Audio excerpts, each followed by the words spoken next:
2311 Serangan Maut, 40.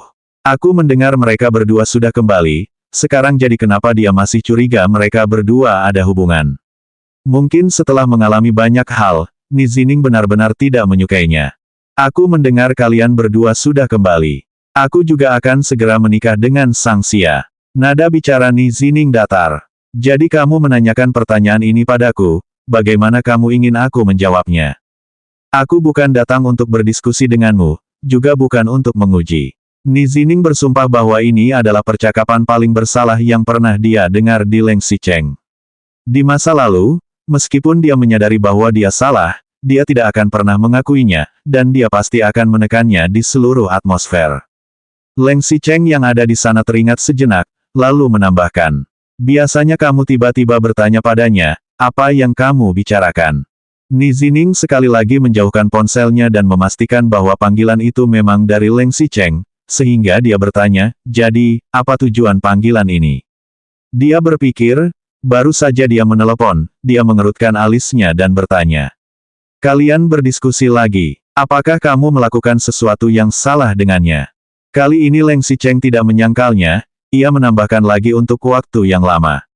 Jika kamu membuatnya marah, bagaimana kamu harus berbicara dengannya untuk memperbaikinya?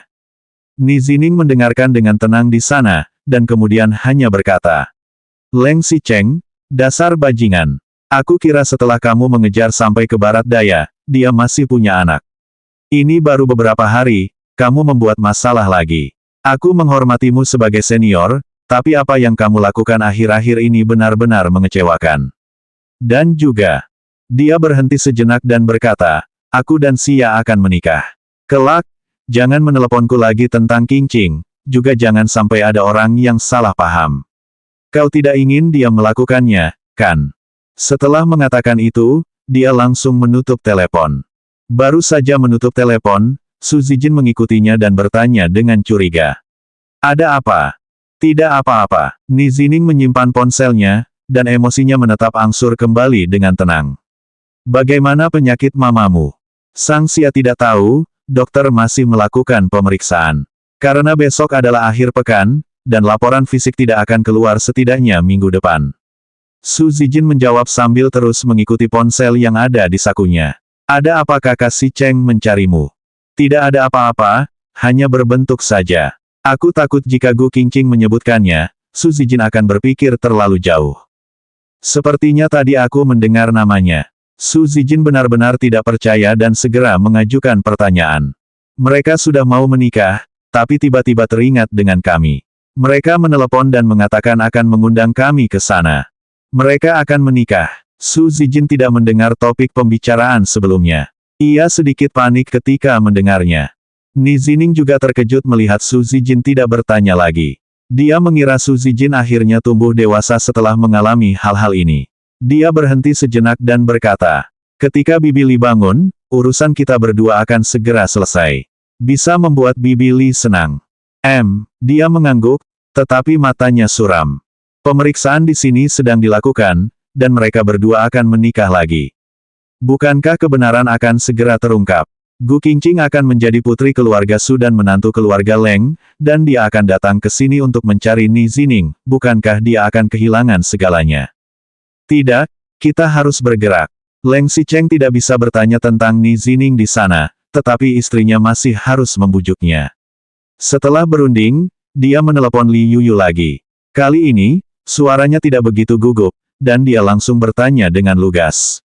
Qingqing, apa yang dia suka dengar? 2312 Serangan Maut, 41. Sebelum Li Yuyu menjawab, pintu kamar tiba-tiba terbuka. Tangan Leng Xicheng bergetar. Telepon yang masih berbicara tiba-tiba dimatikan. Ia mundur dan memperhatikan ekspresi Gu Qingqing dengan hati-hati. Ia masih memiliki wajah yang acuh tak acuh dan tidak marah. Ia seharusnya tidak mendengar adegan ketika ia baru saja menelepon Nizining untuk mempermalukan dirinya sendiri. Kamu sudah keluar, mau ke kamar mandi? Leng Xicheng mencoba bertanya, Gu Qingqing mengabaikannya sama sekali dan pergi ke kamar mandi dengan wajah dingin.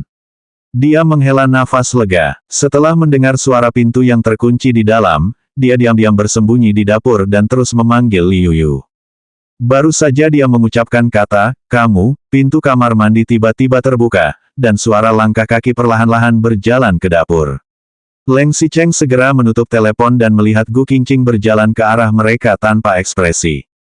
Dia malu tersenyum. "Kok kamu ada di dapur?" Gu Qingqing mengulurkan tangannya dan langsung mengulurkan tangannya. Leng Xicheng mengira ia akan mengambil ponselnya, ia mundur memilih dan sedikit gugup.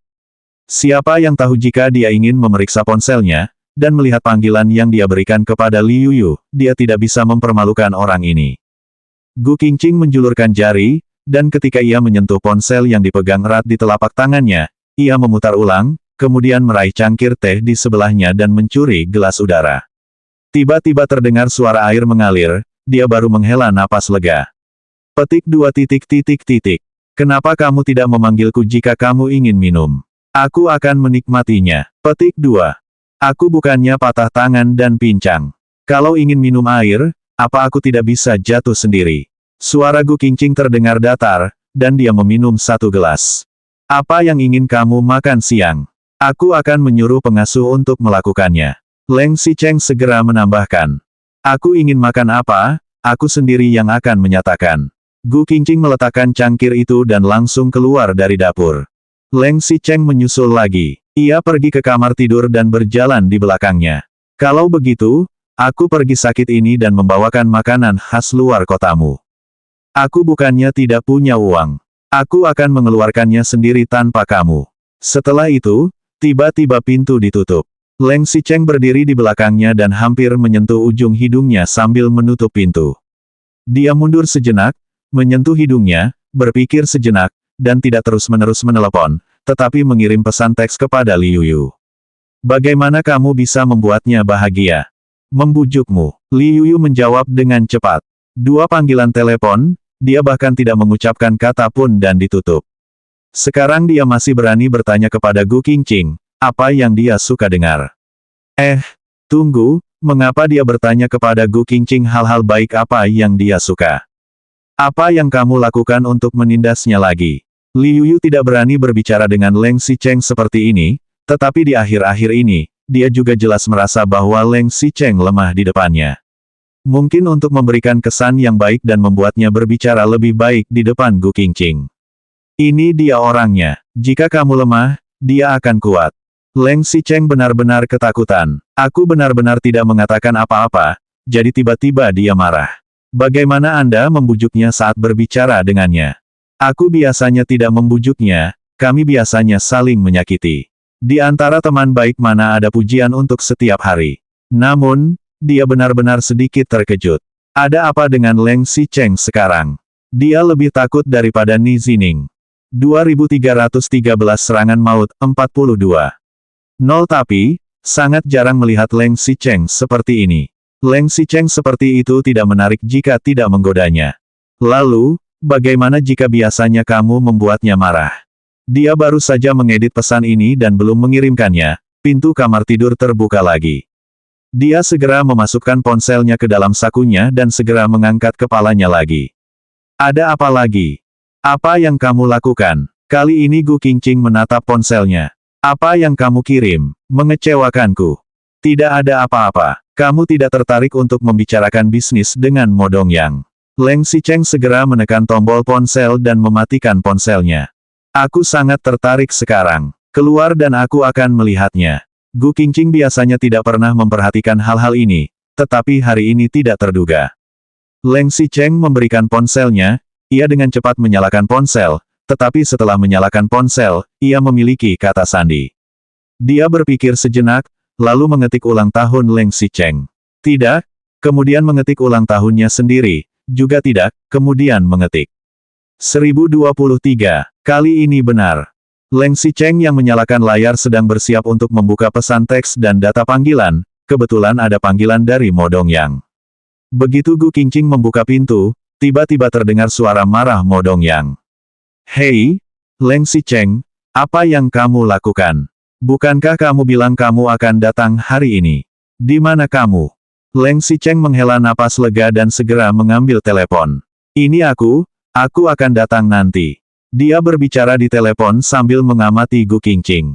Ia tidak lagi menjual untuk melihat ponselnya, tetapi berjalan kembali ke sofa dan duduk, memerintah kepalanya, dan sepertinya sedang bermain dengan ponselnya.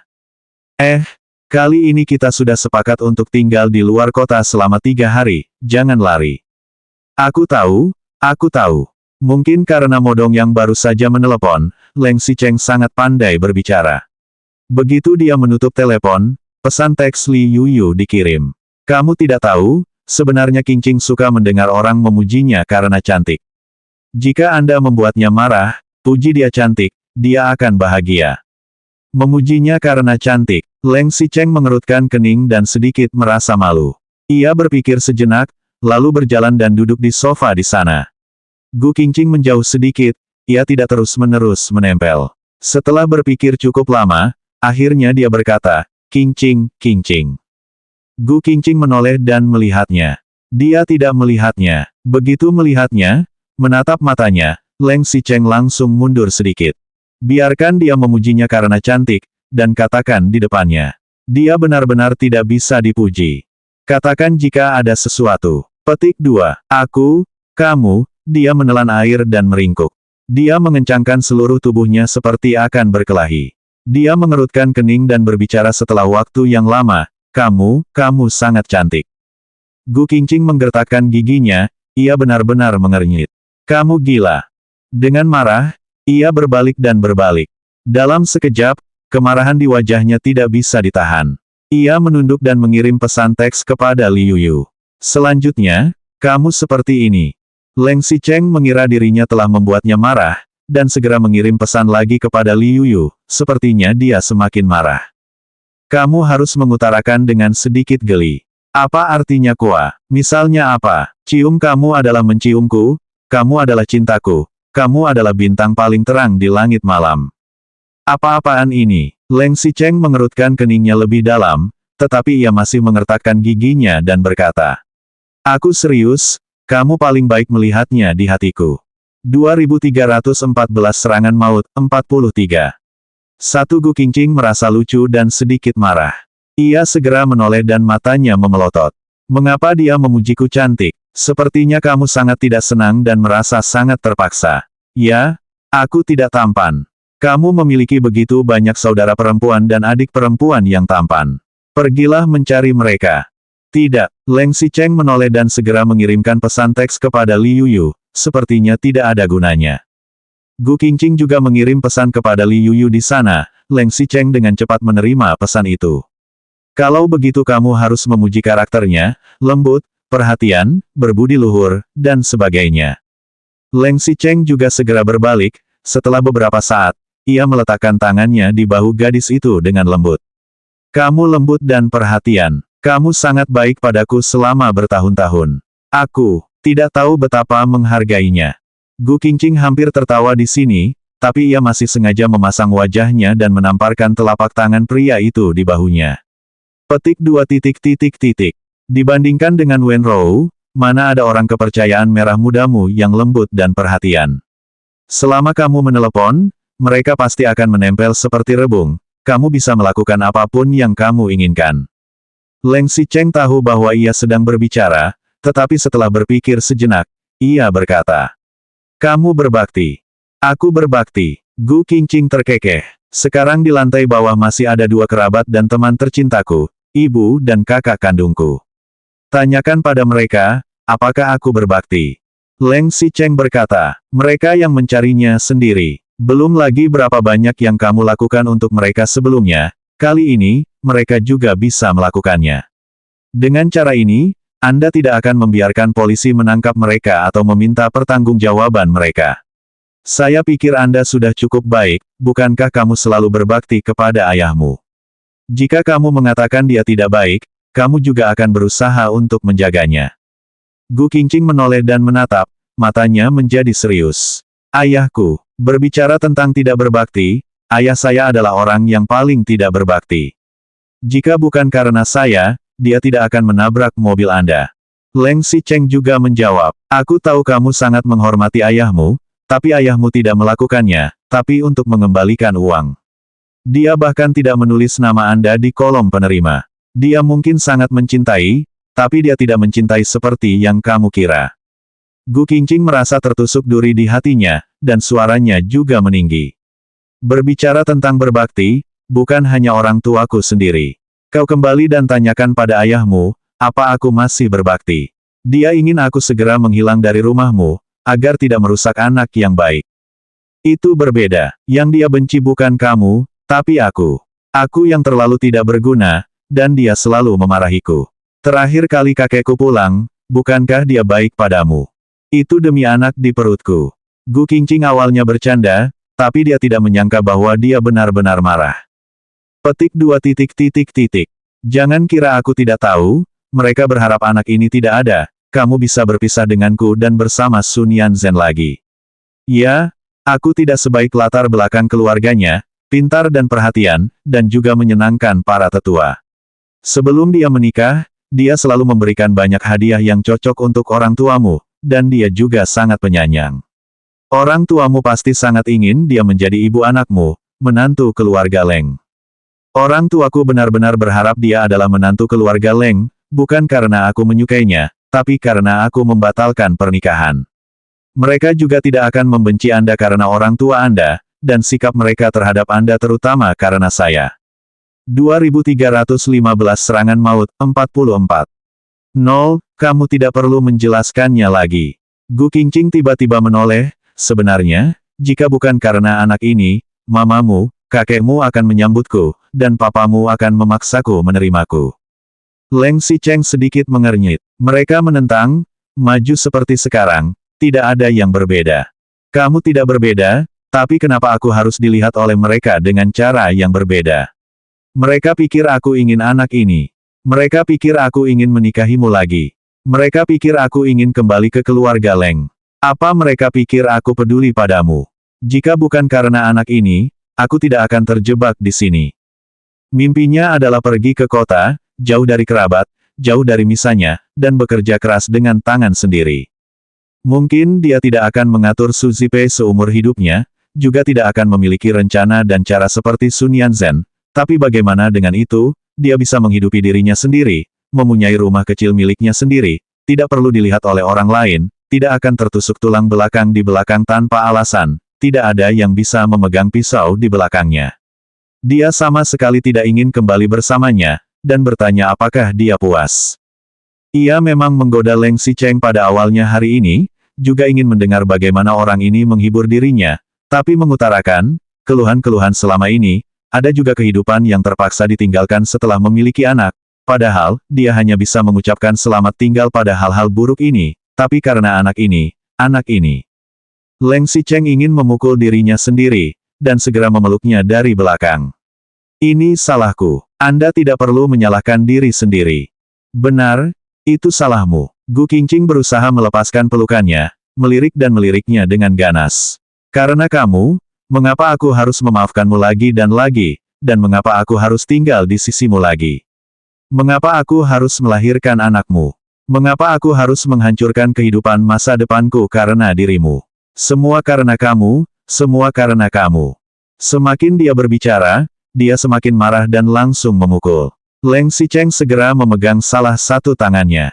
Tangan kirinya ditampar lagi, dan Leng Xicheng menangkap pergelangan tangannya lagi. Ia ingin melawan, Leng Xicheng mencengkram dengan erat, Gu Qingqing pun marah. Lepaskan, lepaskan. Leng Xicheng juga takut mencubit tangannya dan segera melepaskannya. Gu Qingqing tiba-tiba menamparkan wajahnya. Plak, Gu Qingqing menggunakan kekuatannya untuk menamparkan Gu Qingqing dengan keras. Bahkan jika ia adalah seorang wanita, jejak kemerahan muncul di wajah Leng Xicheng.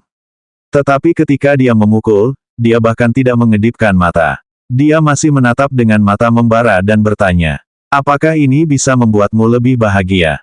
Gu Qingqing sangat marah, ia meraih tangannya dan mengusapnya dengan sedih. Tangannya sakit, kan? Bagaimana jika kita ganti tangan? Gu Qingqing segera menarik tangannya, berjalan ke kamar dengan marah, dan menutup pintu dengan keras. Leng Xicheng juga mengikutinya, melihat pintu yang tertutup rapat, terdiam sejenak. Setelah waktu yang lama, dia berkata, aku tahu kamu sangat stres dan menderita selama ini. Saya tahu Anda tidak bisa mendengarkan apa yang saya katakan sekarang, tetapi saya tidak berencana untuk menyembunyikan Anda sebagai objek di rumah kali ini. Saya meninggalkan Anda posisi di perusahaan, berharap setelah bayi lahir, Anda dapat membantu saya, dan saya membutuhkan Anda. Saya juga selalu bangga padamu. 2316 Serangan Maut, 45. Nolgu Qingqing yang ada di dalam tidak berbicara, Leng Xicheng mengetuk pintu, ia juga mengira tidak mendengarnya. Dia tahu bahwa kemarahannya sedikit tidak diketahui. Mungkin pada trimester ketiga, berbagai reaksi apakah itu mual di pagi hari atau kehamilan, pasti ada berbagai detak di jantung. Atau, ia tahu dengan jelas bahwa akhir-akhir ini, Leng Xicheng telah mencapai titik yang tidak dapat dibayangkan olehnya. Pria yang dulunya kuat dan tak terpecahkan sekarang dengan rela tinggal di kamar kecil dan menemaninya menjalani kehidupan biasa setiap hari. Semuanya seperti yang dia harapkan di masa lalu. Namun, dia takut. Di satu sisi, dia baru saja memutuskan untuk berpisah dari Leng Xicheng dan pindah kedua orang untuk tinggal bersama di masa depan. Dia harus memaksakan diri untuk menerima pengaturan ini. Di sisi lain, meskipun Wei Yai sudah sangat berduka atas kematian Leng Xicheng, namun, ini adalah satu-satunya pria yang dia cintai dan ayah dari anak di dalam perutnya. Meskipun dia tidak lagi seperti dulu, setiap gerakannya bisa melibatkan saraf paling sensitif miliknya. Tapi meskipun dia hidup bersama, ini adalah pria yang mungkin harus dia temani seumur hidup. Perkataan dan perbuatannya tidak akan meninggalkan jejak di hatinya. Terlebih lagi, akhir-akhir ini, dia sepertinya telah terkesan oleh beberapa perilakunya. Rasanya seperti api cinta yang telah padam, masih menyisakan sedikit abu, sedikit menambahkan suhu, dan menyalakan api lagi. Dia takut. Yang dia takutkan bukan hanya akan melanjutkan kehidupan yang gelap dan kaya dengan Leng Xicheng di masa depan, tetapi mungkin akan ada lebih banyak krisis keamanan hidup. Dia takut dirinya akan jatuh cinta lagi padanya. Dia lebih takutnya setelah dia jatuh lagi, dia tidak lain hanyalah untuk anak-anak, atau memperlakukannya dengan baik demi kesegaran saat itu. Setelah beberapa saat, dia kembali seperti semula, masih seperti dulu, meninggalkannya di sebuah rumah mewah yang megah, biarkan dia sendiri siang dan malam, lalu siang dan malam yang tiadanya, seseorang secara perlahan menjadi tua. Ketakutan ini biasanya tidak terasa. Begitu ada terobosan, ia akan menyerang ratusan kali lipat. Jelas-jelas kejadian hari ini adalah lelucon, dia mengira itu serius. Ia marah dan bingung di dalam, dan Leng Xicheng di luar juga tampak bingung. Dia segera mengirim pesan teks kepada Li Yuyu untuk menjelaskan masalahnya. Li Yuyu juga merasa aneh. Ia segera mengirim pesan teks kepada Gu Qingqing tanpa menjawab. Dia tidak menjawab panggilan itu. Dia hanya bisa berkata kepada Leng Xicheng. Dia sekarang hamil, dan suasana hatinya juga normal. Lalu, dia berkata, apa kamu baru saja mengatakan sesuatu yang buruk dan membuatnya marah? Kau harus minta maaf. Leng Xicheng dengan hati-hati mengingat apa yang ia katakan untuk membujuknya. Sepertinya, dia memang berkata agak kering, tidak terdengar tulus sama sekali, tidak seperti sedang membujuknya, tapi seperti mengejek. Celana saja dia marah. Dia masih ingin menjelaskan, tapi saat ini Modong yang menelepon lagi untuk mendesaknya. Sebelumnya, dia telah menunda banyak waktu, dan sekarang dia tidak bisa lagi berlama-lama. Dia ragu-ragu sejenak, jadi dia hanya bisa berkata kepada pintu. Jika aku mengatakan hal yang buruk, jangan dimasukkan ke dalam hati. Tidak ada reaksi di dalamnya. Dia berkata lagi, aku ingin pergi bisnis. Jagalah dirimu sendiri. Masih belum ada reaksi di dalamnya. Dia menoleh dan membereskan barang-barangnya. Kebetulan pengasuh itu sudah kembali. Dia memberi beberapa perintah kepada pengasuhnya, tapi dia masih belum keluar. Pembantu itu tidak mengerti, jadi dia berteriak, Nyonya, Tuan akan pergi. 2317 Serangan Maut, 46. Dua Leng Xicheng menghentikan, menenangkan kepalanya, dan memberi sinyal agar tidak mengganggunya. Sebelum pergi, dia berbisik. Jika dia ingin keluar, kamu dan pengawal harus mengikutinya, jangan biarkan dia sendirian. Jika ada sesuatu, hubungi saja. Pembantu itu mengangguk, dan Leng Xicheng berkata lagi. Petik 2. Saat bangun pagi, siapkan segelas air hangat dan tambahkan setengah sendok madu. Baru saja membeli sarang burung walet, bersantai untuk merebusnya setiap hari. Sarang burung walet jangan terlalu banyak, cukup 1,5 cangkir saja. Dia suka makan yang manis, menaruh kurma merah, beberapa wolfberry, dan setengah mangkuk susu. Di dapur ada bunga dan abalon. Dia sekarang takut salah. Ketika kamu sedang berendam, bersantai untuk merebusnya dengan api selama 10 menit dan memasukkan daun bawang dan jahe.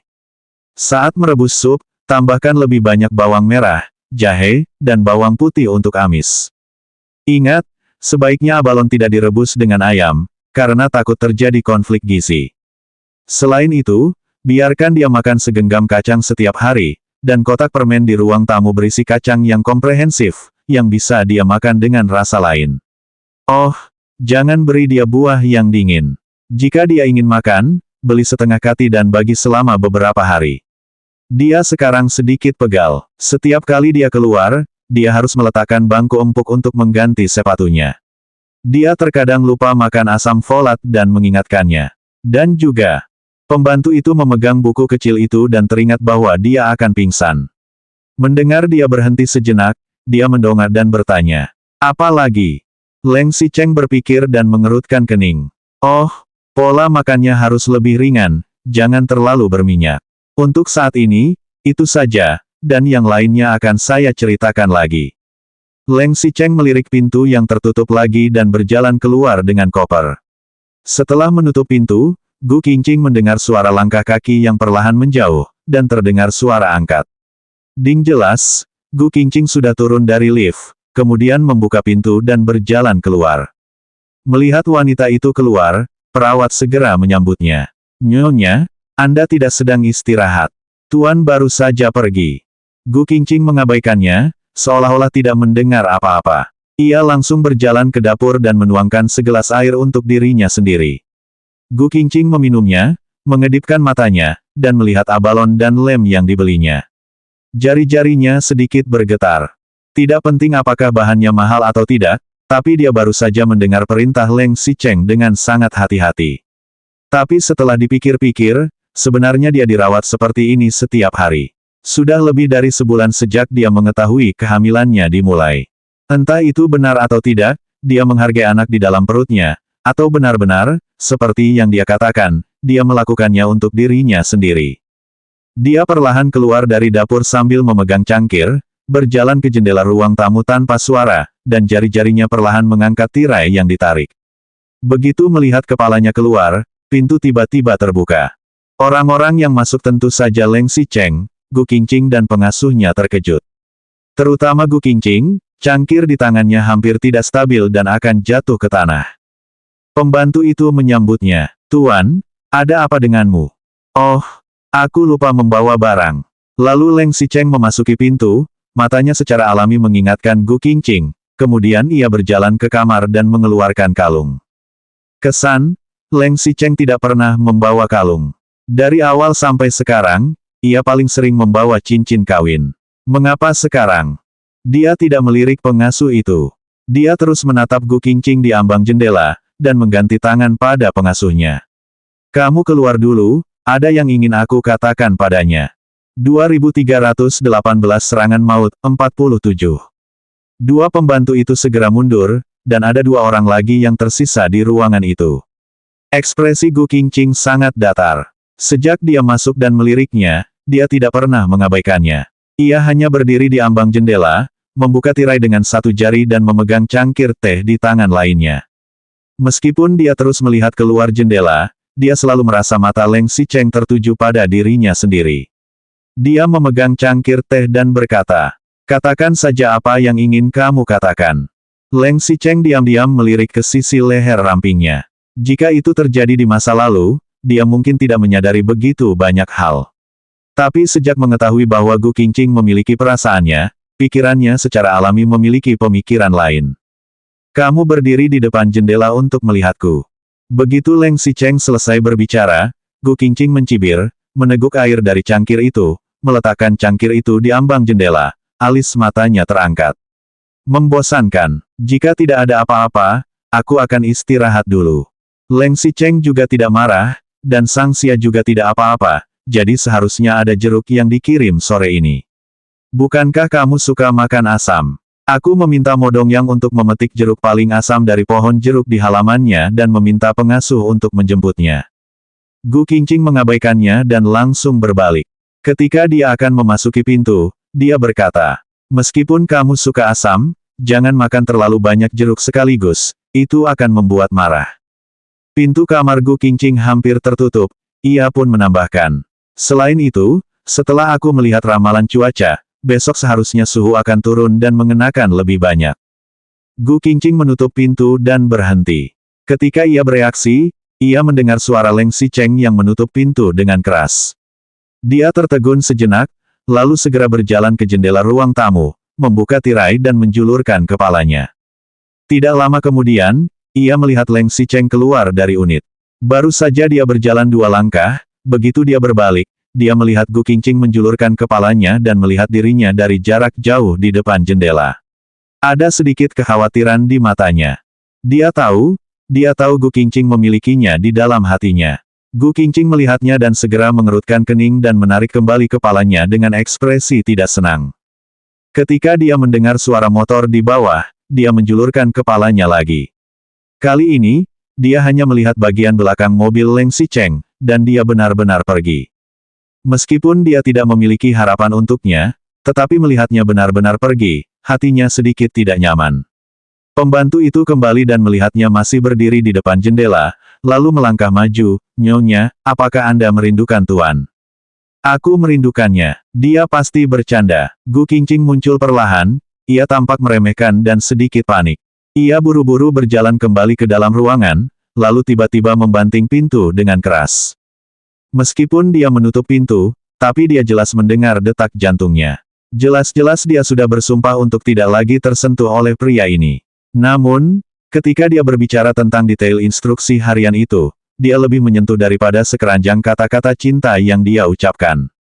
Ia bahkan merasa bahwa meskipun ia tahu bahwa Leng Xicheng tidak tulus terhadapnya di masa depan, ia akan selingkuh dan menyukai wanita lain. Tetapi selama ia memperlakukan dirinya sendiri seperti ini, ia akan tetap bodoh. Mungkin karena emosinya sedang naik turun, bayi di perutnya juga merasakan sesuatu dan menendangnya dengan lembut. Pada kehamilan 4 bulan, normal untuk memiliki gerakan janin, tetapi ini pertama kalinya dia merasakan kehadiran bayinya. Ketika bayinya bergerak, reaksi pertamanya adalah mengangkat kepalanya dan berkata sambil tersenyum. "Kamu lihat dia bergerak." 2319 serangan maut, 48. Satu senyumannya itu membuat Pandang menjadi kosong. Jadi dia berbicara kepada siapa dan tertawa kepada siapa. Dia terkejut dengan ide yang tiba-tiba ini. Tidak, dia tidak bisa tenggelam begitu cepat. Pelajaran yang diberikan padanya 11 tahun sebelumnya terlalu menyakitkan. Bahkan jika Leng Xicheng serius terhadapnya, ia tidak bisa lagi menaruh hatinya. Dia harus menjaga dirinya sendiri. Setidaknya dia tidak akan terus tenggelam. Tapi idenya bagus, dan ketika benar-benar terwujud, dia menyadari bahwa semuanya tampak sedikit di luar kendalinya. Leng Xicheng tidak ada, dia seharusnya merasa lega. Dia mengikuti seperti bayangan setiap hari. Meskipun akhir-akhir ini dia tampak menyadari bahwa ini tidak baik dan sengaja menyisakan sedikit ruang untuknya, tapi dia terpaksa hidup bersamanya. Dia tidak ingin melihatnya, sekarang kebetulan. Begitu Leng Xicheng pergi, ia segera menemui Li Yuyu. Li Yuyu ingin bekerja. Ia membuat janji padanya untuk bertemu di mall setelah bekerja dan berjalan-jalan di mall terlebih dahulu. Dia tidak ingin terjebak di ruangan kecil ini, akhirnya dia bisa melakukan apapun yang dia mau. Selain 2 pengawal dan pengasuh di sebelahnya, Leng Xicheng berkata bahwa seseorang harus mengikutinya saat keluar. Pengawal tidak peduli, pengasuh itu merasa malu untuk berbelanja dengannya. Lagi pula, dia masih dalam hubungan kerja. Apa yang dia suka dan lihat, jadi dia malu untuk berkomentar. Dia tidak bisa melihat pakaiannya sendiri, dan dia tidak perlu membeli kebutuhan sehari-hari lainnya. Tentu saja dia hanya bisa pergi ke area pakaian anak. Mungkin dia benar-benar sudah punya anak. Dulu, dia tidak terlalu tertarik untuk pergi ke mall. Dulu, dia selalu menemani Li Yuyu pergi berbelanja. Tapi kali ini, meski pengasuhnya tidak bisa memberikan banyak pendapat, dia tetap tertarik. Gu Qingqing mengambil 2 set pakaian kecil untuk melihatnya, dan sulit untuk memilih. Pembantu itu juga ikut mendekat, "Nyonya Beiming, Gaun ini terlihat bagus, bukankah waktu itu dia membeli satu set untuk harimau kecil? Saya pikir kelinci panda merah ini juga bagus. Little Tiger cocok untuk anak laki-laki, Baby Bunny dan panda merah cocok untuk anak perempuan. Tapi bagaimanapun juga, anakmu dan suamimu pasti sangat lucu. Kalian cantik berdua, dan anakmu cantik juga pasti. Gu Qingqing masih bersemangat pada awalnya. Ketika mendengar nama Leng Xicheng, senyum di wajahnya langsung menghilang. Dia meletakkan pakaiannya di rak dan langsung berjalan keluar. Pembantu itu masih sedikit mengejutkan. Ada apa, Nyonya? Apa pakaianmu buruk? Tidak perlu, masih ada beberapa bulan lagi. Nanti kita bicarakan lagi. Pembantu itu mengangguk. Ya, pakaian anak itu harus dilihat dan dipilih bersama tuan. Juga menyebut Leng Xicheng. Gu Qingqing berjalan lebih cepat. Dia tidak suka pergi ke mall, jadi dia bisa mencari kafe dan menunggu Li Yuyu datang, kan? Baru saja memesan makanan, pengasuh itu membuka mulut dan berkata, Nyonya, sekarang Anda tidak bisa minum kopi dan memiliki anak.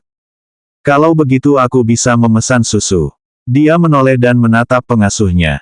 Dia menoleh untuk melihat pelayan itu dan berkata sambil menyeringaikan gigi. Tolong ambilkan segelas susu hangat. Pembantu itu juga berkata, jangan terlalu manis. Tuan bilang akhir-akhir ini gula darahmu sedikit tinggi, jadi berhati-hatilah dengan diabetes. Apapun itu, Tuan Gu Qingqing berbalik dan pergi. Ia berjalan ke pintu dengan marah dan tiba-tiba membuka pintu, kemudian menabrak Wu Weimei. Gu Qingqing terkejut. Sebelum mengatakan apa-apa, pengawal di sebelahnya juga segera berjalan ke pintu. Ada apa, Nyonya? 2320 melamar, 1. 2 Wu Weimei juga terkejut. Ia telah bekerja keras untuk mengikuti langkah Gu Qingqing selama beberapa hari terakhir, tetapi ia tidak dapat menemukan kesempatan untuk melakukannya. Jangankan menyerang, kontak dekat pun tidak mungkin. Tanpa diduga, hari ini dia menabrak seseorang. Untuk sesaat, dia bahkan ingin menusuknya secara langsung, tapi detik berikutnya, dia melihat pengawal dan pengasuh Gu Qingqing akan keluar, dan dengan cepat kembali waras, suaranya menjadi sedikit sedih, Qingqing. Suasana hati Gu Qingqing hari ini memang buruk, ia juga terkejut ketika melihat Wu Weimei. Dia tidak tahu apa yang harus dikatakan padanya, jadi dia pergi ke kiri. Wu Weimei juga mengikuti ke kiri, dia ke kanan, dan Wu Weimei juga mengikuti ke kanan.